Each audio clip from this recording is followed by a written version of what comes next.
Bom dia aí, galera, boa tarde, boa noite. Comecei esse vídeo aqui mostrando a capa desse livro, um livro bem interessante, de um escritor britânico chamado Oliver Sacks. Ele, na verdade, além de escritor, ele também é psiquiatra, né? Trabalha bastante com a ideia do cérebro, né? E o nome desse livro aqui é O Olhar da Mente. Um livro bem interessante. E o que vai me interessar, né, esse bate-papo que eu vou ter é a respeito do capítulo 3, que está na página 60, página 650, 56, que é esse aqui, ó, O Homem das Letras. E esse capítulo ele começa narrando a história de um escritor que sofreu uma hemorragia cerebral, um derrame, e ele perdeu a capacidade de ler. Ou seja, ele perdeu a capacidade de visualizar as palavras. As palavras para ele não tinha mais a imagem de conceito, ou seja, não havia mais palavra conceitual em termos de escrita. O que havia, na verdade, eram letras. Ele conseguia identificar letra por letra, mas ele perdeu a capacidade de juntar aquelas letras e, quando junta aquelas letras, formar no cérebro o conceito. E isso é que nós, na verdade, chamamos de leitura dinâmica. Leitura dinâmica não é nada mais, nada menos do que você ter em seu cérebro várias imagens das palavras, no caso em português, para quando você olhar para essas palavras, elas voltem para você como uma imagem já fixada dentro de você. Então, quando se pensa em leitura dinâmica, não se pensa em estratégias de leitura, necessariamente. Você pode chamar de estratégia de leitura o que é estratégia de leitura, mas não em termos daquilo que você realmente quer.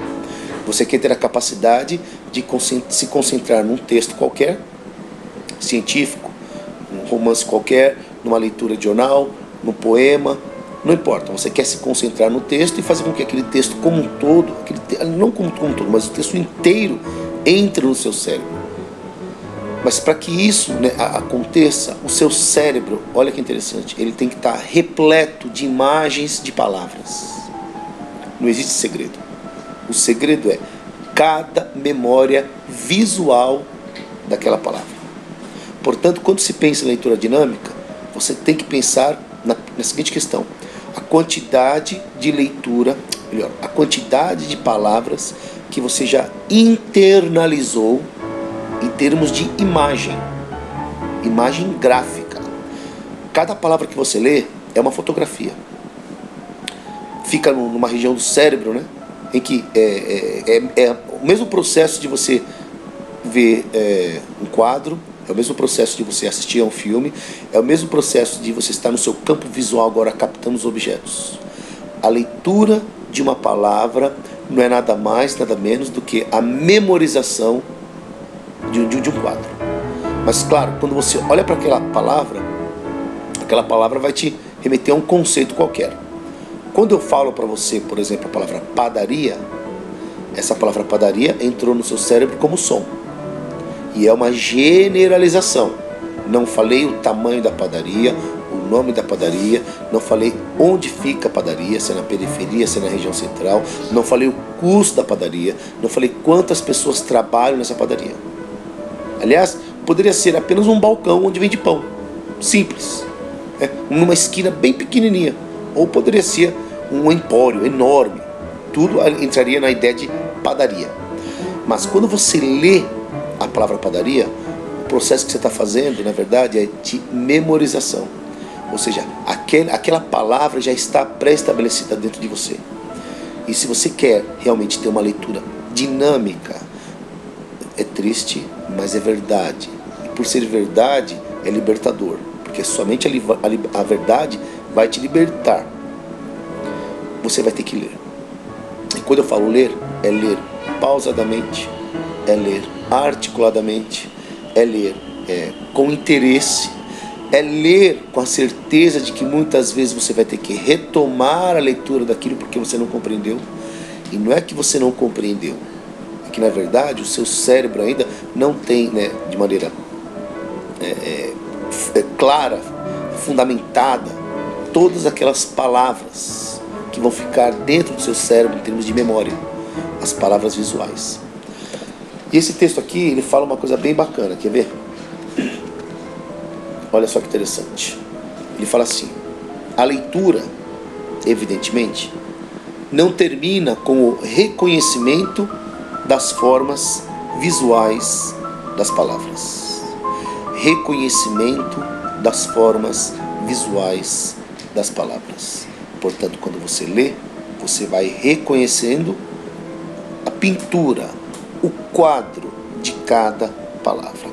Ele fala que a leitura não termina quando você reconhece visualmente uma palavra. Pelo contrário, seria mais exato dizer que é neste exato momento que a leitura começa. Você reconheceu visualmente uma palavra, então nesse momento está iniciando o processo de leitura. A linguagem escrita destina-se a comunicar. A linguagem escrita destina-se a comunicar não apenas o som das palavras, mas também seu significado. E a área da formação visual das palavras, presta atenção nisso aqui. Formação visual das palavras. Alfabetizar-se, portanto, é você o quê?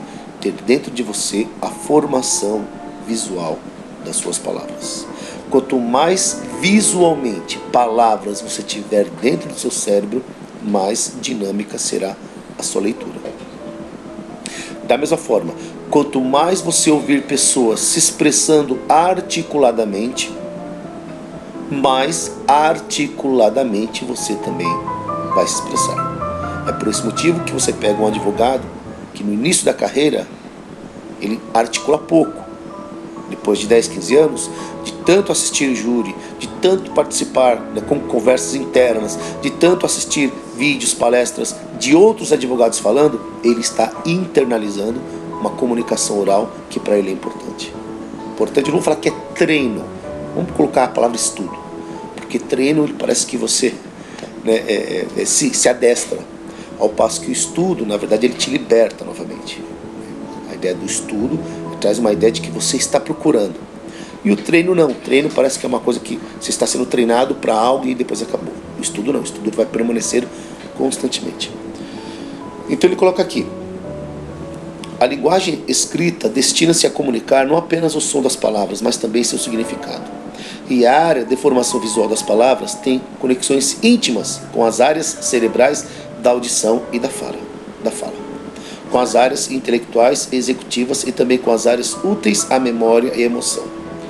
A área da formação visual das palavras é um modo essencial em uma complexa rede cerebral de conexões recíprocas, uma rede que parece existir apenas no cérebro humano. Portanto, você tem o som, que vai formar dentro de você a comunicação oral. Você tem, evidentemente, né, o aspecto fisiológico da fala, lábios, bochecha, língua, a mandíbula, as cordas vocais que vai formar, né, o som articulado. E você tem o quê? A palavra escrita, que é o que você quer. Quando a gente pensa em termos de dinamismo de leitura, leitura dinâmica, é aos poucos começar a ler um texto. A partir da leitura daquele texto você vai se complicar, depois você retoma o texto, aí você vai se acostumando com aquelas palavras, aí você vai colocando palavras dentro do seu cérebro, como imagens, como fotografias. Olha só que interessante. Você vai colocando palavras como fotografia. E quanto mais fotografia você tiver dentro do seu cérebro das palavras, mais dinâmica será a sua leitura. E detalhe, galera, não existe leitura superficial dinâmica. Não existe. Ou você lê, ou você não lê. Porque quando você lê para ir bem a uma prova, então você está exercendo outro tipo de atividade, mas não o conceito bacana de leitura dinâmica. E quando eu falo leitura dinâmica, é você poder compreender 100% o texto. E o que é compreender 100% o texto? Não é poder você se lembrar de cada passagem.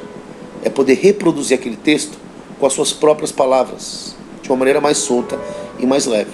Ou reproduzir aquele texto de uma maneira, né, mais densa para um TCC, para um mestrado, para um doutorado e por aí vai. Portanto, qual que é a dica, galera? A dica, na verdade, para você ser um bom leitor, um leitor 100%, você tem que memorizar, não memorizar no sentido de ficar repetindo a palavra, mas você tem que ler o máximo possível, constantemente, e a partir dessa leitura deixar o seu cérebro naturalmente se acostumar com aquela quantidade de palavra.